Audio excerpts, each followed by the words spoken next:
Those with celiac disease and gluten sensitivity are at much greater risk for developing B vitamin deficiencies. B vitamins are essential nutrients. They act as keys to unlock numerous beneficial reactions in the body. Look, the typical modern diet is high in refined junk food, sugar, alcohol, gluten, processed chemicals, all of which help to deplete B vitamin levels in the body. In addition, stress, medications, and the aging process may also lower B vitamin levels. Without adequate B vitamins, many of the body's chemical processes become slow and inefficient. B vitamins have the following benefits. They support all body functions by helping the burning or conversion of carbs, fats, and proteins into energy. They're essential for sustaining healthy metabolism.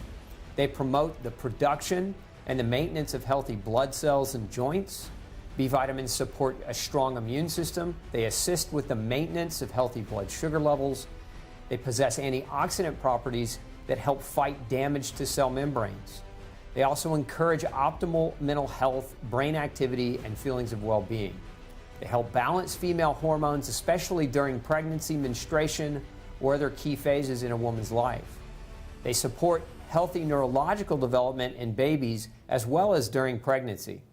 So who should use B Complete? Research has shown that those with gluten sensitivity and celiac disease are at high risk for B vitamin deficiencies even after going gluten-free. So if you have a gluten issue, this supplement is for you. It's also important to understand that B vitamin deficiency can contribute to a number of problems. Fatigue, muscle pain, anxiety, sugar craving, and brain fog are some of the most common symptoms. And if B vitamin deficiency is severe enough, it can lead to more daunting issues like neuropathy, heart disease, skin inflammation, and even dementia. Now, if you suspect a B vitamin deficiency disease, you should always talk with your doctor, but you can also supplement safely with B vitamins to support your health. The problem with most B vitamin complex supplements is that many of them contain cheap fillers, hidden gluten, synthetic ingredients, inactive forms of the B vitamins that are difficult for the body to use, and inadequate doses. That's why I developed B Complete. Let's discuss a few of its key and unique features. Unlike most B vitamin supplements, B Complete contains meaningful doses of all B vitamins to help support nutritional recovery for those with celiac disease and gluten sensitivity. This powerful formulation contains the active and methylated forms of B vitamins recognized by the body for optimal utilization. There's no hidden fillers, added sugars, no gluten. I've added choline and trimethylglycine to help support detoxification and methylation. Recently, concerns have been raised in the scientific community regarding the potentially high intake of synthetic folic acid from the consumption of fortified foods and supplements. For this reason, B Complete does not contain any folic acid, but instead includes a blend of safe, naturally occurring folates that are found in foods such as eggs and spinach and are immediately active and bioavailable to the human body. B Complete does not contain gluten, wheat, dairy, corn, soy, GMOs, or any hidden ingredients. It's 100% vegetable sourced. That makes it safe for vegetarians. Now, for daily use, take 1 capsule with food. If you want optimal use, you can take 2 to 3 capsules a day and take that with meals. B vitamins on an empty stomach can cause nausea in some people.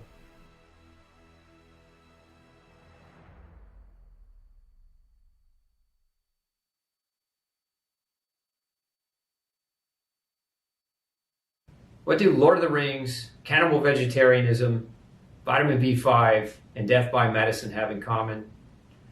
Learn today on Dr. Osbornes Zone. You unlock this door with the key of compassion. Beyond it is another world, a world of science, a world of common sense, a world of sanity. You're moving into a land of both empathy and ethics, of nutritional knowledge and empowerment. You've just crossed over to Dr. Osbornes Zone. Hey, welcome to Dr. Osbornes Zone. Today we're going to be talking all about vitamin B5, what you need to know about this very important and often underlooked vitamin that plays a key role in energizing your cells. So we see here vitamin B5. Why do we say it energizes cells? One of the biggest reasons is because to convert your energy from carbs, fats, and proteins. These are the food items that you eat, right? They contain macronutrients, carbs, fats, and proteins. This requires vitamin B5. In other words, vitamin B5 plays a major role in helping your body break down biochemically the elements of carbs, fats, and proteins so that you can convert them to energy. And this is one of the big reasons why vitamin B5 is so important. Now, this vitamin was discovered by a famous biochemist by the name of Roger Williams. And Dr. Williams discovered that this vitamin, he actually labeled it the anti-stress and the anti-graying factor. And his research was done, a lot of it was done on mice, and what he found in the mice is that when their diets were devoid of vitamin B5, their brown fur would start to gray, and then when he added B5 back into it, their hair color would actually return. And so this is why it was called the anti-graying factor, later also called the anti-stress factor as a result of its role in stress hormones, which we'll get to. But in my own experience, I've actually seen people come to me where they were severely vitamin B5 deficient, their hair was prematurely graying, and we actually got color coming back into their hair. Now, if you're 70 years old and you've got a full white head of hair, don't expect to take extra high doses of vitamin B5 and have your hair color return. But if you're prematurely graying, this is something you might want to consider having your doctor check you for to see if vitamin B5 could have a potential effect on your hair in that way.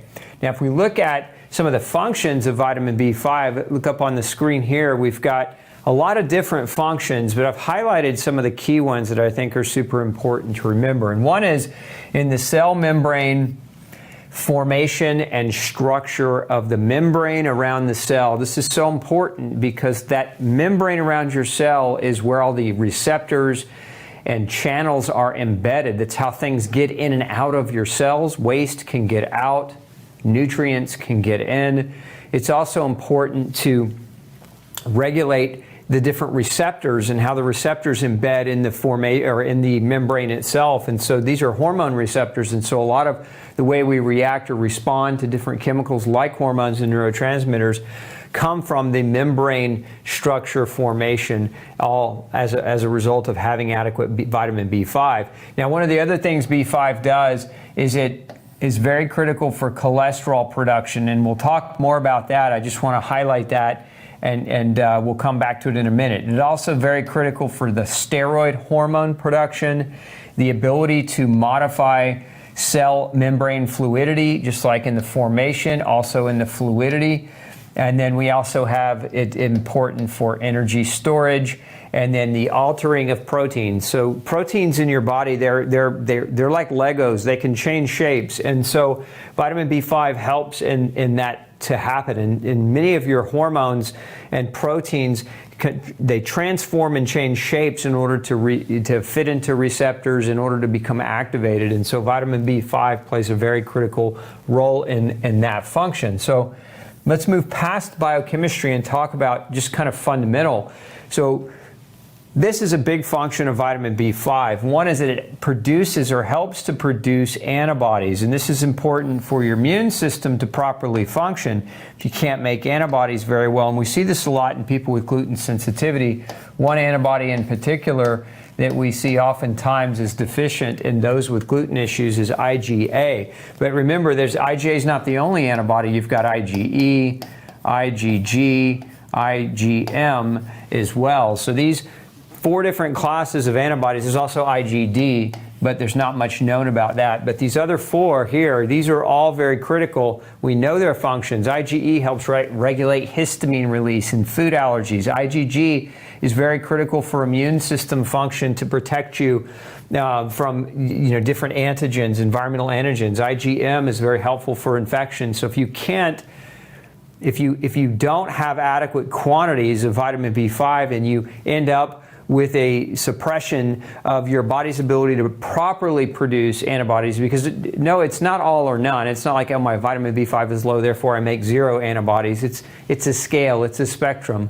So as B5 is low, your ability to produce antibodies can become compromised, and so too can your immune system. And this is why it's very, very important to make sure you're getting adequate B5. And we'll talk about food sources here shortly as far as B5 is concerned. Now, in addition, another nickname for vitamin B5 is antistress factor, and it has to do with the role that this vitamin plays in producing corticosteroids.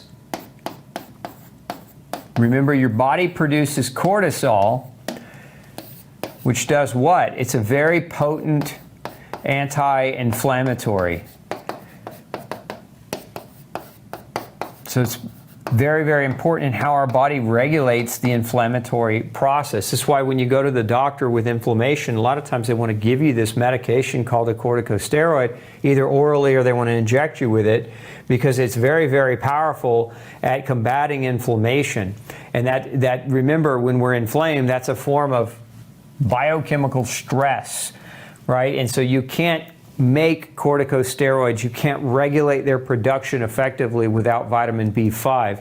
And so one of the things that causes depletion of vitamin B5 is increased stress. And whether that stress is physical, there's 3 kinds of stress. Remember, there's physical stress, which is like an example here. Most people don't have this problem, but one example would be aggressive exercising, somebody who overtrains, like a marathoner or a triathlete.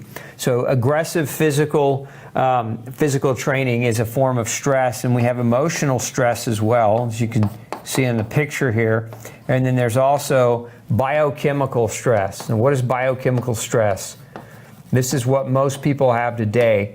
Biochemical stress would be eating processed foods, preservatives, additives, dyes, and other things in the processed foods. Biochemical stress could also be micronutrient deficiency. Here in this case, we're talking about vitamin B5. And then we also know that biochemical stress can be caused by microbiome disturbances.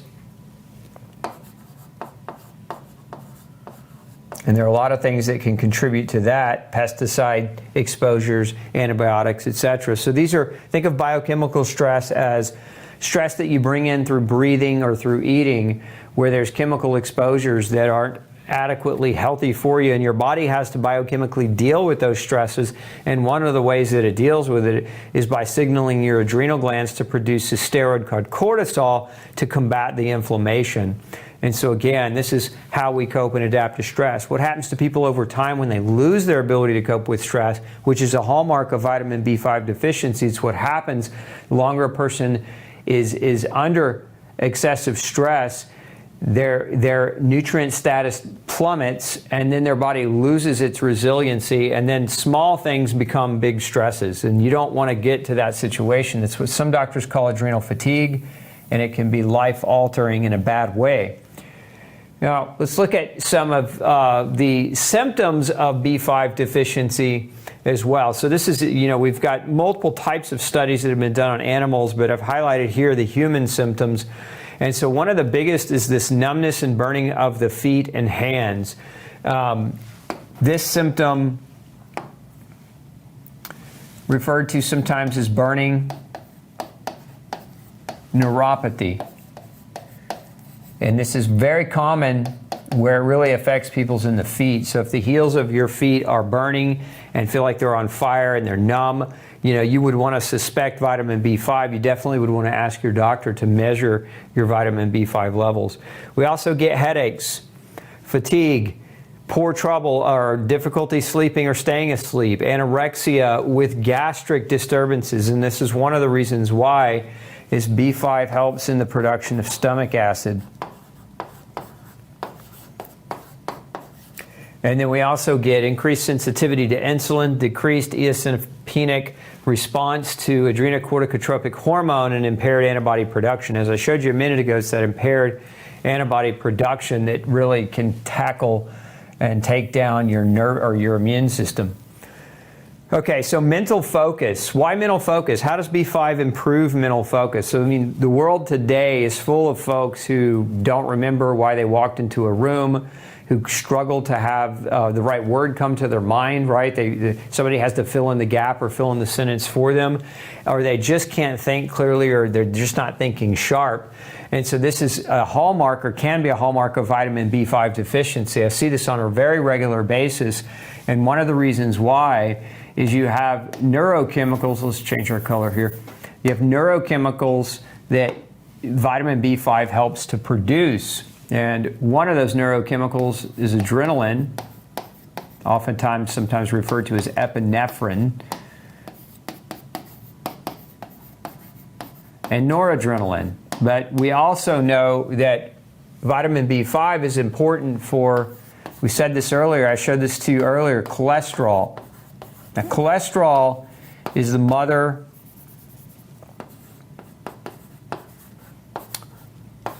of all hormones, and so you cannot make estrogen,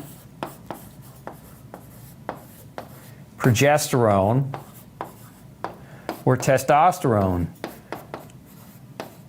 without cholesterol. And you can't make cholesterol without vitamin B5. And so what oftentimes happens is these neurotransmitter chemicals will be depleted, and these are important for critical thought, focus, especially under stress. These are stress hormones as well, and when you're under stress, you need to think quickly and you need to think sharply. These hormones help you, or these chemicals help you do that.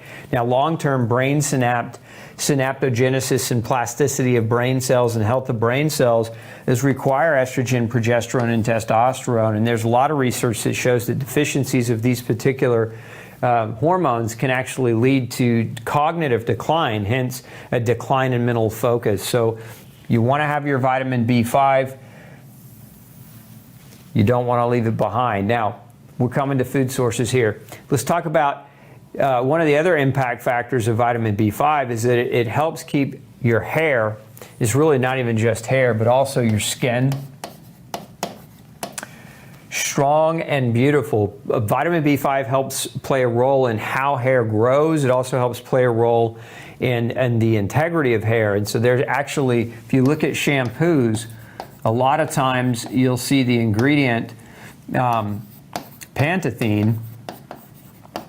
Well, what is that? That's vitamin B5. As a matter of fact, I think you'd be hard pressed to find a shampoo that didn't actually include vitamin B5 in it. Now, applying B5 to the skin, there's certain types of liquid B5s that some people will apply to the skin for things like acne or for skin health. But where you really are going to affect the strength of the hair and the growth of the hair has more to do with oral B5 supplementation, or getting adequate B5 orally so that it can go systemic. Remember, it's a B vitamin that makes it water soluble, and the body doesn't store it very much in high quantities, and it also has a relatively short half-life, so you have to get it consistently day in and day out. And like I said earlier, one of the biggest things that causes a deficiency of vitamin B5 is stress. The more under stress that you are, chemically, physically, or emotionally, the greater your body needs vitamin B5 to help you cope with that stress. If the stress stays and is super chronic and you eat a poor diet, a highly processed food diet, and then you couple that with gluten sensitivity and years of gluten-induced gastrointestinal inflammation and damage, the likelihood of a vitamin B5 deficiency is much greater. Now, we also know, from a skin perspective, that vitamin B5, been a number of research studies that show that higher doses of vitamin B5 orally can dramatically reduce acne and inflammatory lesions on the skin.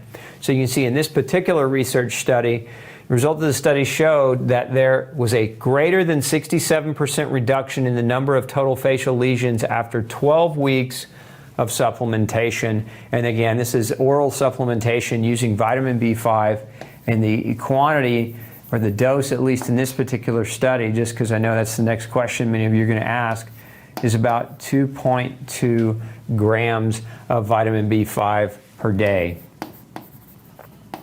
which is pretty high dose. So 2.25 grams a day is what it took, and they found after 12 weeks that almost 70% improvement in facial acne and facial lesions. So maybe worth entertaining if you struggle with inflammatory acne, and talking with your doctor about whether or not vitamin B5 could be an option for you. Because one of the other things that's commonly done that I don't recommend, because it's got horrific side effects, is the use of a synthetic vitamin A called Accutane. And so a lot of doctors will use Accutane to treat acne. A lot of dermatologists will. And I think it's a terrible idea, aside from the horrific side effect profile, especially when you have something like B5 that shows such great promise. And that study I showed you wasn't the only trial of vitamin B5 being effective. So then we have food sources for B5. Now, the name for vitamin B5, as we said, is pantothenate, and this root word here means everywhere. So when we think about vitamin B5, it's in all foods. And I've given you some nutrient-dense foods to select from here, but vitamin B5 is literally found ubiquitously in our food. Now, part of the problem with our food is the soil like if it's a plant-based food, the soil it's being grown in is diminished. And part of the issue with animal-based foods is the scaled production farming. So you can get poor quality animals and you can get poor quality vegetables that have lower nutritional density as a whole overall. And so that's part of the issue today, is why so many people are becoming malnourished, is that the quality of food is deteriorated, but the ultra-processing of food has increased. And so that ultra-processing destroys the vitamin B5 in the food. So you're not going to get vitamin B5 from all that packaged swill that's out there on the market labeled gluten-free. Where you're going to get vitamin B5 is in whole, real foods. And my advice to you, if you don't already, is find a local co-op or a local farming group or community where they have regenerative soil practices, where they do regenerative farming, because you're going to get more nutritional density out of the food that you eat if you look at it from that perspective and get your food from those places versus, say, the grocery store that ships in food from all over the world, and they have to spray it with different chemicals and anti-ripeners. The nutritional density of the soil where it was grown wasn't as great. So again, local co-ops are one of your best places to ensure that when you eat whole, real foods, that you get adequate vitamin B5 in those foods.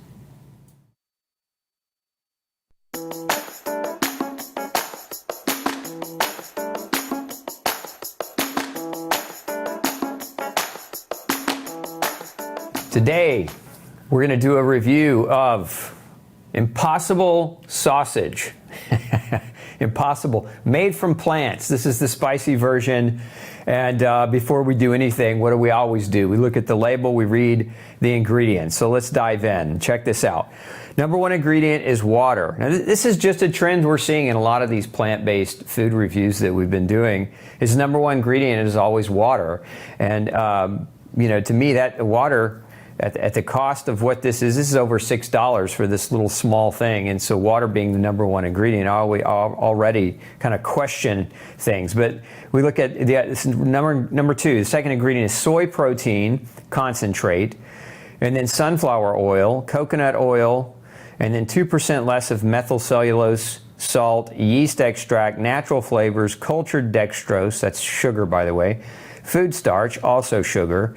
And then there's modified dehydrated onion, dehydrated garlic, citric acid spices, crushed red pepper, cayenne pepper, soy like hemoglobin, along with mixed tocopherols, and again, soy protein isolate. And then because this product is so horrible in terms of its nutritional value, this company decided to add vitamins and minerals. So they've added synthetic versions of vitamins, because otherwise this product would completely malnourish you. But zinc gluconate, niacin, pyridoxine, hydrochloride, riboflavin, which is vitamin B2, and vitamin B12 were all added as a nutrient additive to try to make this product appear to have any kind of nutritional quality at all. Because if you didn't add those vitamins, this product would be virtually nutrition devoid of any kind of micronutrition.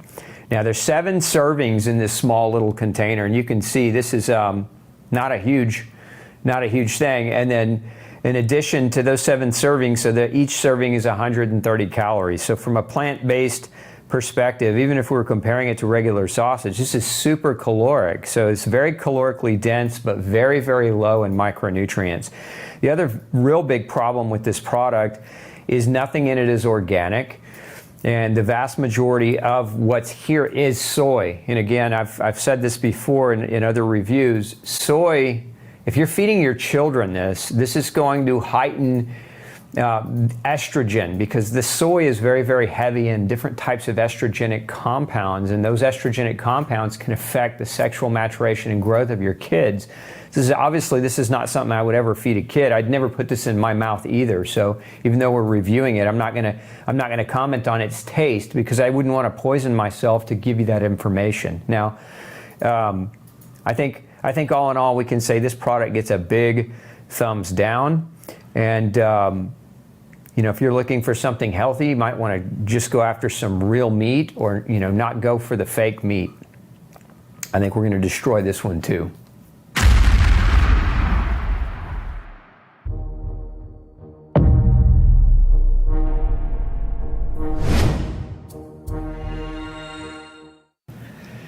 As we go through life, we're oftentimes graded on our failures, on our successes. When you go through school, you're graded with A's, B's, C's, D's, and F's.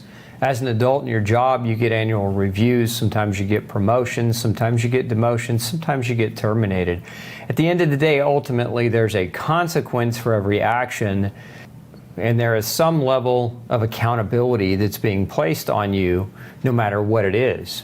Now, when we turn our sights and our attention on mainstream modern medicine, we don't really see that source of accountability. Hence, today's segment is all about death by medicine. Now, check out this slide right here. Chronic diseases are among the most prevalent and costly health conditions in the United States. Nearly half of all Americans suffer from at least one chronic disease, and the number is growing.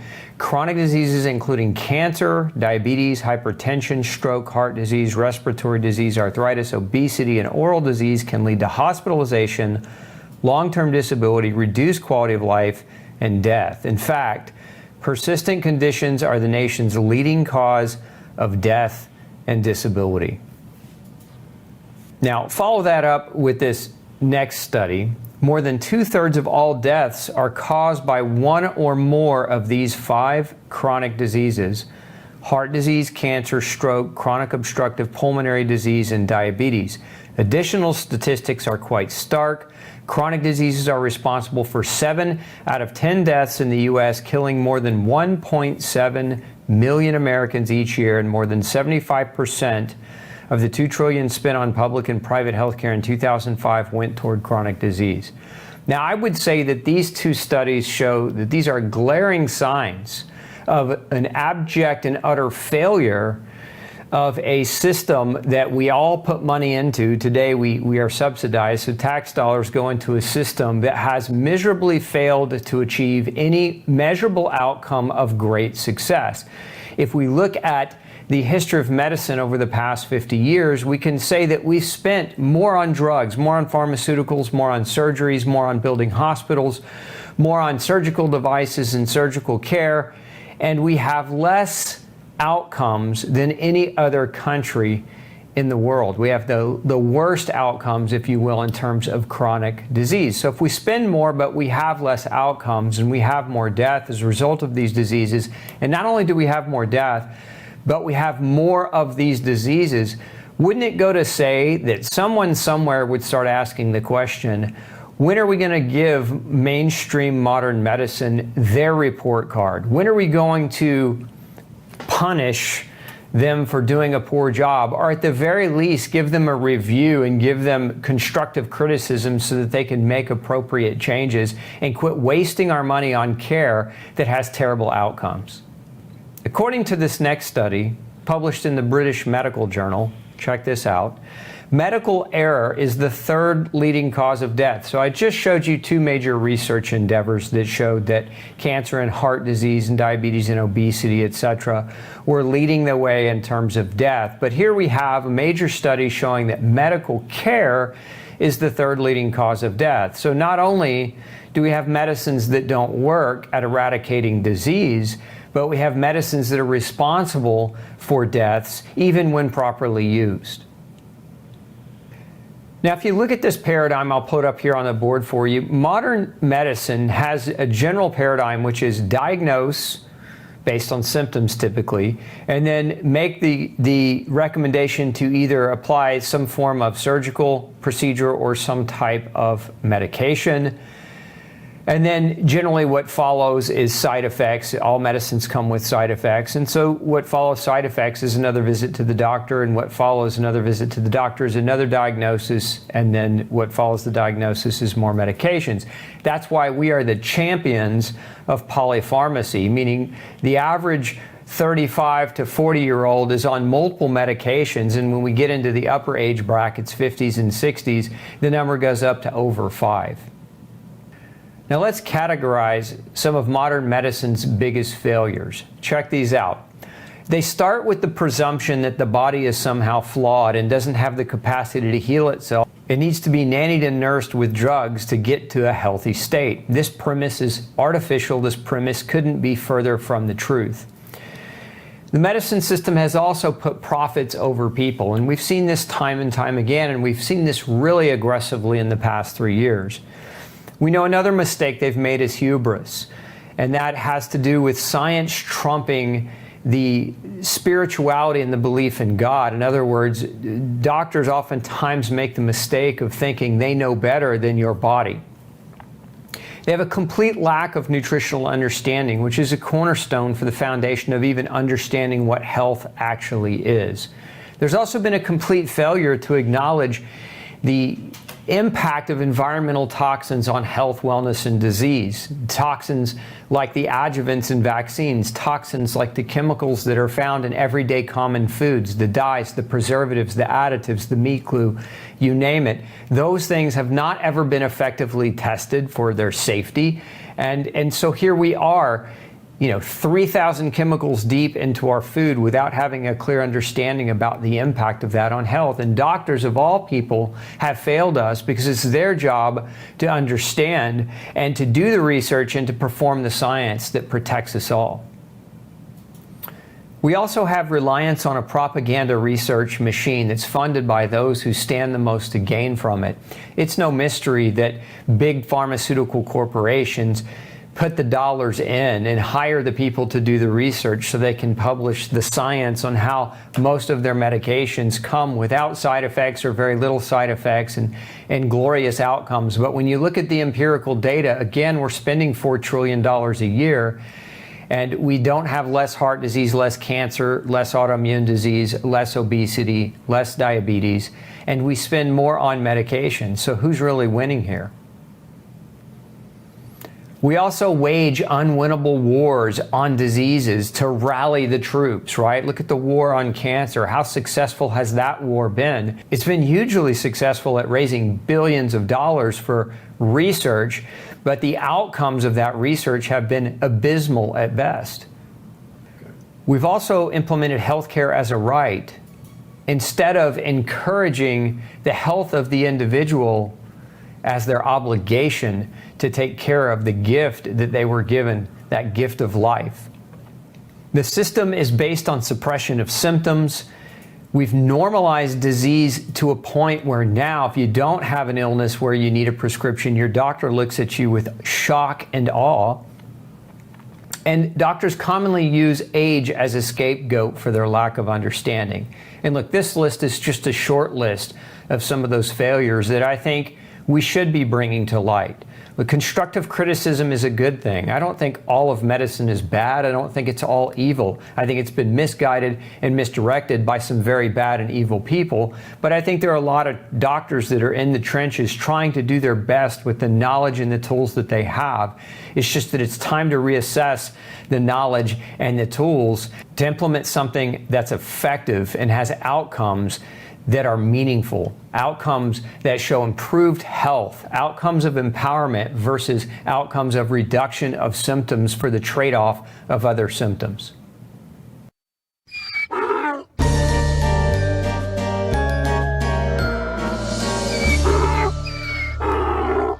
According to a report from the AP, police officials say Doug Ramsey, the chief operations officer of Beyond Meat, has been charged with felony battery and making a terroristic threat after a fracas outside a football game in which he's accused of biting a man's nose. Quite ironic for the leader of a plant-based movement.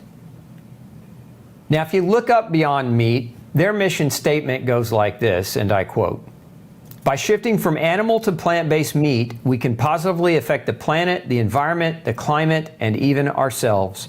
After all, the positive choices we make every day, no matter how small, can have a great impact on our world." Sounds super rainbows and butterflies when you look at it. Now let's look at this image from their website. So this is what I call window dressing for the ignorant. If you look, they claim no GMOs, no soy, no gluten. They claim their products being kosher, and then they have this big stamp that says plant-based protein. And if you look at their package, it says really big across the top, 35% less saturated fat. And that's comparatively to a cow, right? To actual cow meat. Now, what's in one of these burgers? Well, there are several things. Number one ingredient is water, followed by pea protein. And then you get the expeller pressed canola oil, refined coconut oil, rice protein, natural flavors, dried yeast, and then a handful of synthetic vitamins that they have to add, because if they didn't add these vitamins, then this plant-based meat product would be extremely malnourishing. Now, it's already an ultra-processed food that's making huge, bold claims stating that it's a much healthier option for the planet and also a much healthier option for human health. But what aren't they telling us? Well, number one, they're not telling us that there's no essential fatty acid in this meat, that there's no carnitine, that there's very little or poor vitamin E, that the sources of synthetic vitamins that they're adding don't hold a candle to the bioavailability of the nutrients found in real meat. Those are the things that they're leaving out. Those are the occlusions on purpose, I would say, to mislead or to misguide people who are more ignorant and aren't asking these questions. But what else are they not saying from an environmental perspective? Remember, most if not all of the ingredients in this product are derived from monocropping the land. And if we look at what monocropping does, it destroys the base of the soil. It destroys the microorganisms in the soil. By adding all these synthetic fertilizers, you actually create dead zones of growth in the environment around the farms that grow these plant-based products on an industrialized scale. What else are they not telling you? And although these products are labeled non-GMO, that pesticides are used in their production. So this growing of massive agricultural scale basically destroys the microbiome of the soil through the application of numerous different types of pesticides. How healthy is that for the planet when you consider this company's mission statement? What they're also not telling you is that saturated fat, which they make a bold claim on the label as being lower in saturated fat, they're not telling you that saturated fat is actually good for you and that we're not worried about saturated fat coming from animals, and that those original studies that demonize saturated fat were actually fraudulent studies published at Harvard, and those have since been retracted. So again, they use a lot of window dressing and a lot of bullet point tactics to get your attention. But I would really question the ethics and moral of a company that have these types of practices. If you go to their website, some of the claims that they make is that they use 99% less water and that their production process creates less greenhouse gas emissions, and that's why it's better for the planet. But the independent study that they're citing was actually paid for by their parent companies, so there's bias in that and you really can't trust it. Again, it boils back down to trust. They're using manipulative marketing techniques similar to what we've seen deployed in the past. Let's take a look at some examples of healthy foods that we now know are not so healthy after all, but at the time the world was convinced they were healthy because there were brilliant marketers and commercials driven toward this thought process. Granola bars, cereal, processed yogurt, sports drinks, the gluten-free food aisle, all those packaged items for the most part on that aisle are junk. Fat-free. You remember in the 80s when everything was labeled fat-free, when candy was labeled fat-free so that parents could buy more of it and feel safe and confident that they weren't poisoning their kids?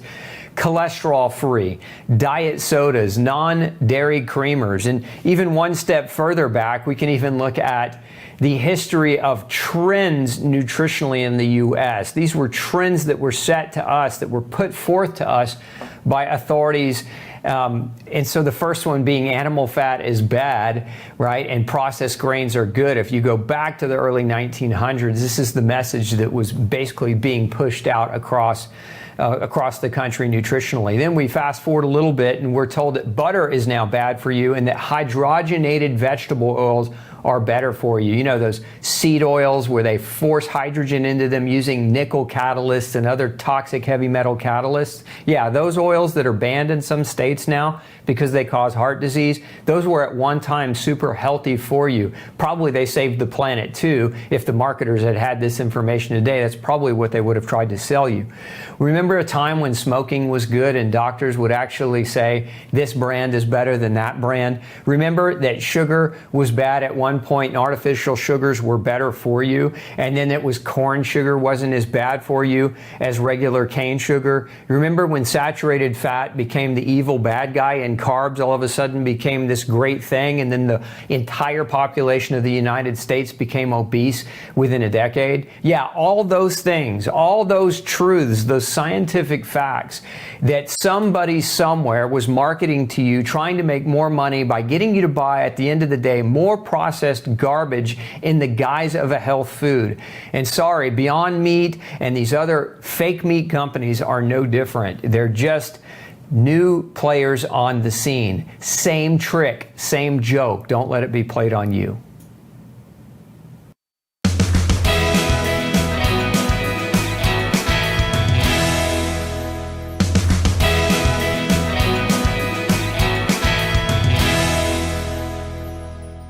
Yeah, there's some pretty good movies out there. I guess my favorite genre, there's two actually, I'd have to combine them, and that would be sci-fi and fantasy.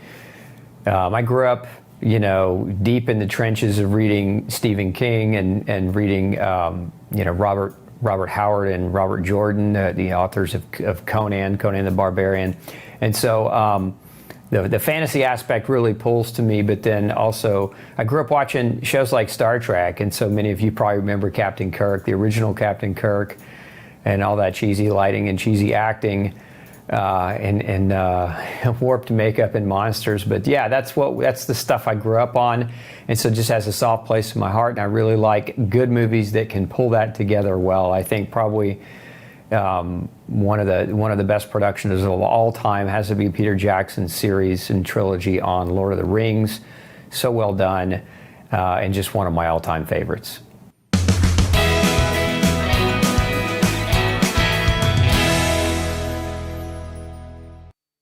Thanks for tuning in to the Dr. Osborne Zone. Don't forget to share, like, and subscribe for more content like this, and make sure you come back next Tuesday at 6 p.m. Central Standard Time and Thursday at noon 30 for more episodes.